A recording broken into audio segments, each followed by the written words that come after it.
Hi everyone, it's Julia here from Eastside Community Heritage and I'm with Victoria. Hello everyone. And we're going to be talking about albinism because we met last time and we did a short video about it. Yes, we did. And we've had a few questions about eyesight and albinism and I was hoping to ask you about them. Yes. Okay. So we know that albinism can affect eyesight and that people with albinism can have photophobia. Mm-hmm. What's photophobia? When I go through a bright day like this, sometimes my eyes gets watery at the corner of my eye. I have to be wiping it every minute, and that's why sometimes I wear my sunshades to protect me from the brightness and the sun. And it's almost like there's too much light that's coming into your eyes. Wow, does that affect makeup? Do you ever worry about makeup if your eyes water? No, that's why sometimes I don't pull it underneath my eye. Yeah. I think since I was 18, I've always put it at the top, and a lot of people say, why do you know? Because I just feel like when I put it up here, so if your eyes water, it really affects, and it gives me that sting. Okay. And if someone did my makeup for me, maybe it'd be something different. Yeah, but doing it yourself. Doing it myself is a struggle. It's a struggle. Okay, so I'm looking at your photographs from when you were a kid. They're very cute. You know, take a picture, it does something to my eyes, so it gives me this blurry, colourful blur for a few seconds. And another thing is that when someone prints the pictures, my eyes, the inside, it's red.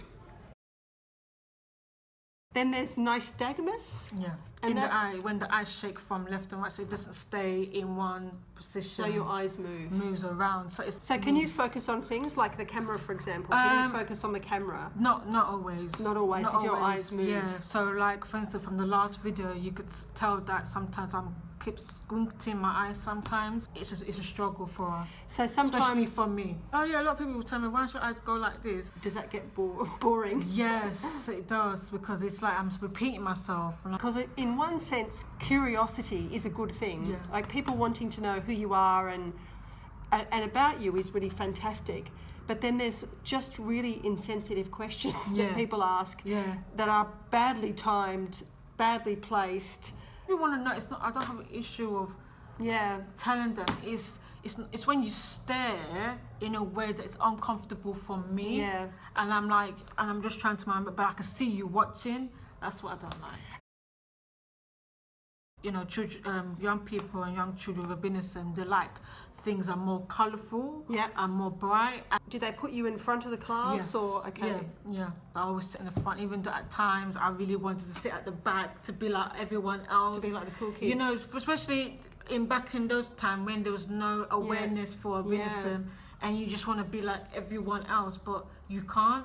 So it's like I always wanted to be at the back with my friends, but I knew that I had to sit in the front. Actually, that's an interesting thing, isn't it?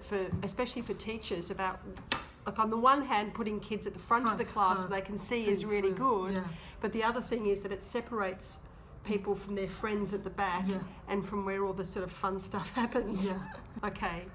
And what other things did you need at school? Or did they give magnifying glass, like the circle one, the line one for reading.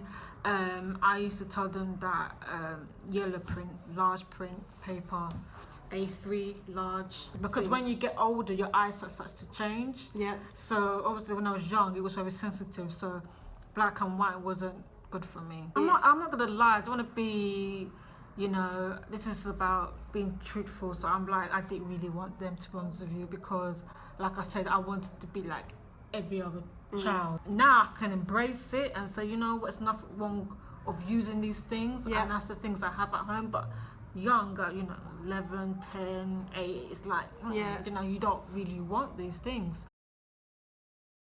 I think then I wanted to have like hundreds of friends.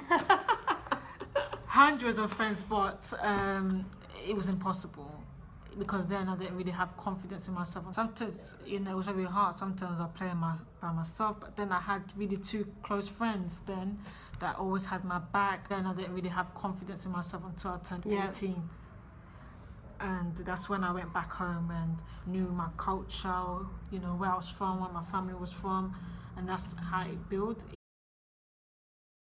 So we're at Dagenham Library doing this video. What does it mean for you having a vision impairment coming here? What's useful to you? Sat nav. I usually use the pictures, like for instance, you know, the postcode sometimes, it shows you like maybe the houses or the shops. Yeah. So I use that as a visual point for me. Yeah. I hear when it said turn left, turn right, you know, past the roundabout.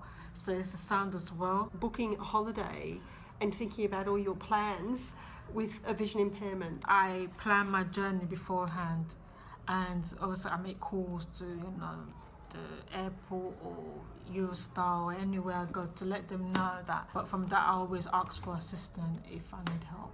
No matter the circumstances, even though how much you try and do things yourself, you will always need that extra help. So I'll always try and call out for anyone who's there to help me. Even sometimes in the road, like if I need help, like, do you know where this place is? I'll ask. Okay, so there's a confidence in speaking to people. Yeah.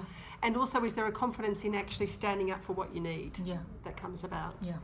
I'd imagine you have to learn that. Yeah, I mean, yeah, it was like sometimes it's like, you know, you feel like, oh, shall I ask this person? Shall I? No, you know, but if you have to go from A to B, you have to ask someone. Yeah, yeah. And I think it's more of confidence knowing that you have this disability. Yeah. There's nothing you could do about it, but it's about asking for that extra help and knowing that you're not alone. Yeah.